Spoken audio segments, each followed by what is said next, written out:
जी हाँ दोस्तों, हमारा खास वीडियो प्रोजेक्टर पे और होलोग्राम पर आ चुका है। और दोस्तों, लोग कमेंट करके बोल रहे थे कि आप प्लीज़ 3D चश्मों पर भी एक वीडियो बनाइए। और मैंने सच्ची में इस टॉपिक के बारे में कोई आइडिया नहीं लगाया था कि ऐसा भी कोई टॉपिक आएगा, लेकिन ये सच्ची में इंटरेस्टिंग है। तो चलिए दोस्तों, शुरू करते हैं, जानते हैं कि 3D चश्मे है क्या और कैसे काम करते हैं। और दोस्तों, मानिए या ना मानिए, अभी मैं ऐसा आपको कुछ कहना नहीं चाहता, लेकिन हो सकता है थोड़ा सा कुछ लोगों के सर से ऊपर से निकले, लेकिन मैं इस वीडियो को एज सिंपल एज पॉसिबल रखने की कोशिश करूंगा ताकि सबको इजीली समझ आए। तो चलिए शुरू करते हैं। तो दोस्तों, हमें ये समझने के लिए कि 3D ग्लासेस कैसे काम करते हैं, हमें पहले ये समझना होगा कि हम इस दुनिया को 3D में कैसे देख पाते हैं। तो चलिए दोस्तों, जानते हैं। दोस्तों, इससे पहले आप एक एक्सपेरिमेंट कीजिए। आप एक काम कीजिए, आप एक मिरर को देखिए। हो सकता है आपके रूम में कोई मिरर हो, या फिर आप अपने अंगूठे को ही देख लीजिए। आप अपने अंगूठे को देख लीजिए। सबसे पहले आपको क्या करना है, अपना अंगूठे को उठाना है और किसी भी ऑब्जेक्ट, मान लीजिए आपके टीवी में कोई, आपके रूम में कोई टीवी लगा हुआ है, या फिर रूम में कोई कर्टन है, या फिर बड़ी सी LED ट्यूबलाइट है, उसके कहीं पर सेंटर में प्लेस कर दीजिए। आपकी दोनों आंखें खुली होनी चाहिए इस टाइम पे। तो आप अब उस अंगूठे और उस ऑब्जेक्ट के कॉन्टेक्स्ट में देखिए चीजें। सबसे पहले अपनी एक आंख बंद कीजिए, लेफ्ट आंख। आप देखेंगे कि शायद ऑब्जेक्ट की पोजीशन चेंज हो गई है, यानी कि आपका अंगूठा, मान लीजिए अगर सेंटर में था उस टीवी के, तो अब वो सेंटर में नहीं है।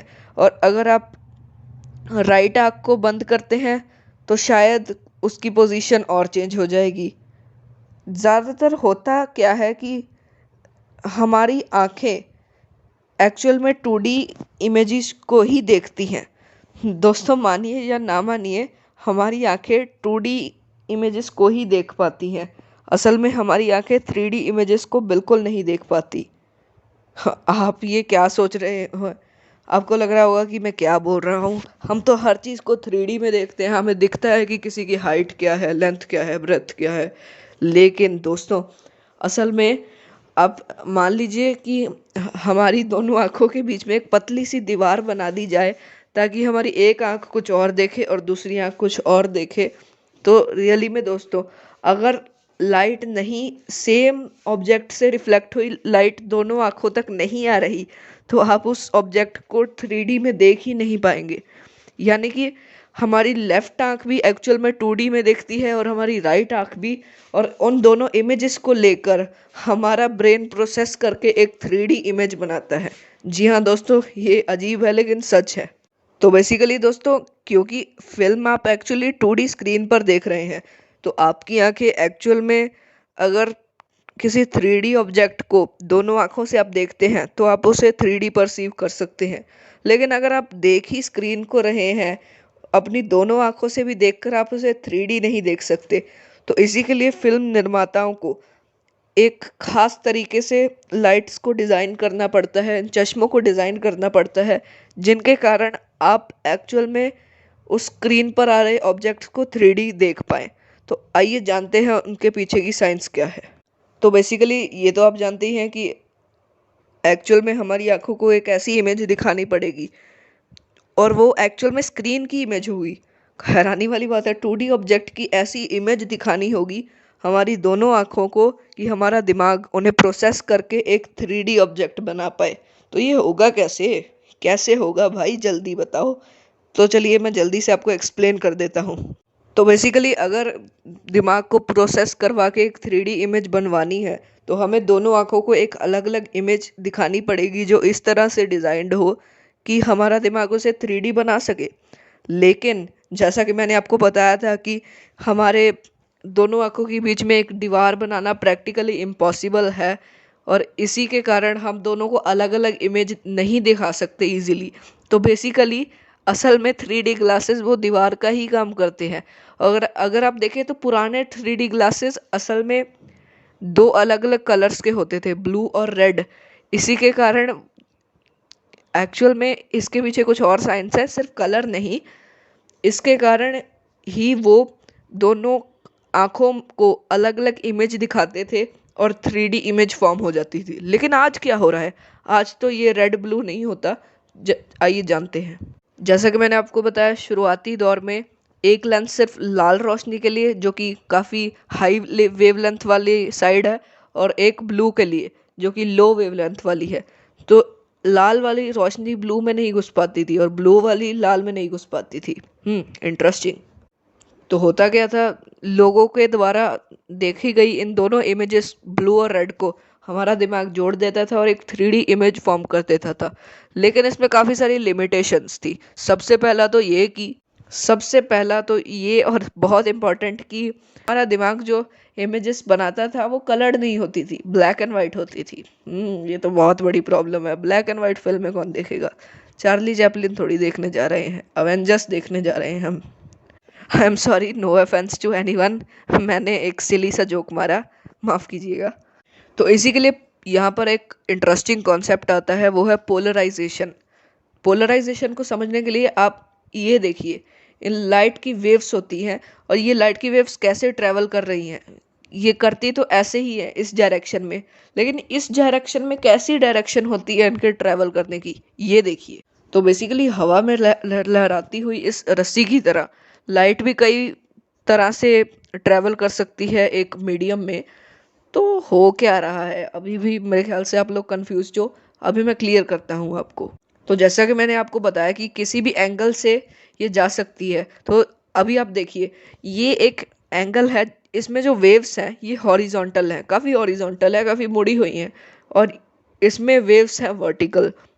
तो बेसिकली अगर हम एक ऐसी खास चीज़ बना दे, जैसा कि ये कार्डबोर्ड है, मतलब इस कार्डबोर्ड की तरह कि वह एक ही तरह की पोलराइज्ड लाइट को पास होने दे। मान लीजिए एक हॉरिजॉन्टल लाइट को पोलराइज करने वाला एक लेंस है जो कि वर्टिकल को आने ही नहीं देता अंदर, और एक वर्टिकल वाला है जो हॉरिजॉन्टल को नहीं अंदर आने देता। बिल्कुल इस कार्डबोर्ड की तरह देख सकते हैं, लाइट की तरह ही इस रस्सी की वेव्स ट्रैवल कर रही हैं और इस कार्डबोर्ड को वर्टिकल के लिए डिज़ाइन किया गया है। अब जब वर्टिकल वेव्स जा रही हैं तो वह इस कार्डबोर्ड से इजीली पास हो रही हैं और दूसरी साइड भी वेव्स बना रही हैं। लेकिन जब उन्हें हॉरिजॉन्टली घुमाया जा रहा है तो वह एक्चुअली वेव्स बन ही नहीं रही, वहीं पे रुक जा रही हैं। तो पोलराइजेशन ऐसे ही काम करता है। आजकल के लेंस ज़्यादातर इसी तरह से काम करते हैं। अबाउट मान सकते हैं आप 99% लेंसेज इसी कॉन्सेप्ट पर बने हैं, 3D वाले। तो बेसिकली एग्जांपल के लिए आपकी राइट आई एक हॉरिजॉन्टली पोलराइज्ड इमेज को देख सकती है और आपका लेफ्ट आई एक वर्टिकली पोलराइज्ड इमेज को देख सकती है। तो इन दोनों को मिला के हमारा दिमाग एक 3D इमेज बनाता है, क्योंकि ये अप और डाउन दोनों दो डायरेक्शंस में आ गए हैं और इसमें कलर का भी कोई प्रॉब्लम नहीं रहता है, ये कलरफुल इमेज बनता है। लेकिन अगर आप बहुत ही ज़्यादा जीनियस हैं तो आपके दिमाग में एक क्वेश्चन आया होगा ज़रूर, और अगर आपने 3D फिल्म देखी होगी और उसे देखते वक्त अपनी मुंडी को हिलाया होगा, तो फिर भी आपके दिमाग में एक क्वेश्चन ज़रूर आया होगा। अगर आया है तो प्लीज़ अपने के लिए तालियां बजा लीजिए। रियली में ऐसे लोग ही होते हैं जो सबसे ज़्यादा अवेयर और जानकार होते हैं। नहीं, अगर आप में नहीं आया तो मैं आपको इंसल्ट नहीं कर रहा, बल्कि मैं तारीफ़ कर रहा हूँ। अगर किसी के मन में ये क्वेश्चन आया कि अगर हमारे पास एक लेंस है जो हॉरिजॉन्टली पोलराइज्ड के लिए काम करता है और एक वर्टिकली के लिए काम करता है, तो अगर हम अपने चेहरे को टेढ़ा कर ले तो क्या होगा? तो दोस्तों, ये सवाल बिल्कुल ठीक है। आज के टाइम पे भी अगर आप एक नॉर्मल लेंस से, जो कि ज़्यादातर 99% मॉल्स में जिस लेंस से 3D फिल्म हम देखते हैं, अगर आप उससे देखेंगे और अपने चेहरे को टेढ़ा करेंगे तो आपको फिल्म क्लियर नहीं दिखेगी, बिल्कुल भी क्लियर नहीं होगा। ब्लरी इमेज बिल्कुल क्लियर नहीं होगी। तो उसे क्लियर देखने के लिए आपको चेहरा सीधा करना पड़ेगा। लेकिन ये तो थोड़ा सा लिमिटेशन है ना, प्रॉब्लम है, और हमारा तो वर्क ही है ह्यूमंस का प्रॉब्लम्स अलग अलग सॉल्व करना। तो इसके सोल्यूशन के लिए एक सर्कुलर पोलराइजेशन वाला एक तो इसके सोल्यूशन के लिए एक सर्कुलर पोलराइजेशन वाला एक लेंस तैयार किया जा रहा है। अभी आप देख सकते हैं एक सर्कुलर पोलराइजेशन वाला पोलराइजर तैयार किया जा रहा है। अगर आप बिल्कुल सही से बोलना चाहते हैं, पोलराइजर ही कहते हैं इस चश्मे जो लेंस लगा होता है उसे। तो दोस्तों इसमें तो कुछ प्रॉब्लम ही नहीं होगी, क्योंकि अगर सर्कुलर है तो फिर तो किसी भी डायरेक्शन से कैसे मर्जी आप देखिए, टेढ़े हुए बैक फ्लिप मारते हुए भी आप फिल्म देख सकते हैं। सिली जोक था, है ना? मजाक कर रहा था दोस्तों। जी हाँ, वैसे आप किसी भी डायरेक्शन में देख पाएंगे सर्कुलर पोलराइजेशन वाले ग्लासेस होंगे तो। लेकिन अब एक सवाल है कि अगर सर्कुलर पोलराइजेशन होगी तो हॉरिजॉन्टल वर्टिकल होगा ही नहीं, हमारे आइस को दो अलग अलग इमेजेस तो दिखेंगी ही नहीं, तो 3D कैसे बनेगा? 3D बनेगा दोस्तों, सर्कुलर मोशन को हम दो तरीके से डिस्क्राइब कर सकते हैं लाइट की। एक तो क्लॉकवाइज और एक anti clockwise. Simple, anti clockwise वाले में क्लॉकवाइज नहीं आएगा और क्लॉकवाइज वाले में एंटी क्लॉकवाइज नहीं आएगा। क्या बात है! वैसे रियली दोस्तों साइंटिस्ट आजकल कितने जीनियस है। आप देख सकते हैं कि एक हॉरिजॉन्टल और वर्टिकल लेंस में अगर हम लेंस को टेढ़ा करें तो कैसे लाइट की इंटेंसिटी कभी ज़्यादा हो रही है, कभी कम हो रही है। लेकिन अगर हम सर्कुलर वाले में इसे चेंज कर रहे हैं तो इसे कुछ फ़र्क नहीं पड़ रहा, ये बिल्कुल सही प्रोजेक्शन आ रही है। तो दोस्तों आज के लिए इतना ही। धन्यवाद। अगर आपको समझ आ गया हो तो आज एक ही रिक्वेस्ट है दोस्तों, शेयर कर दीजिए। अच्छा लगा तो चैनल को सब्सक्राइब कीजिए, लेकिन शेयर ज़रूर कीजिएगा।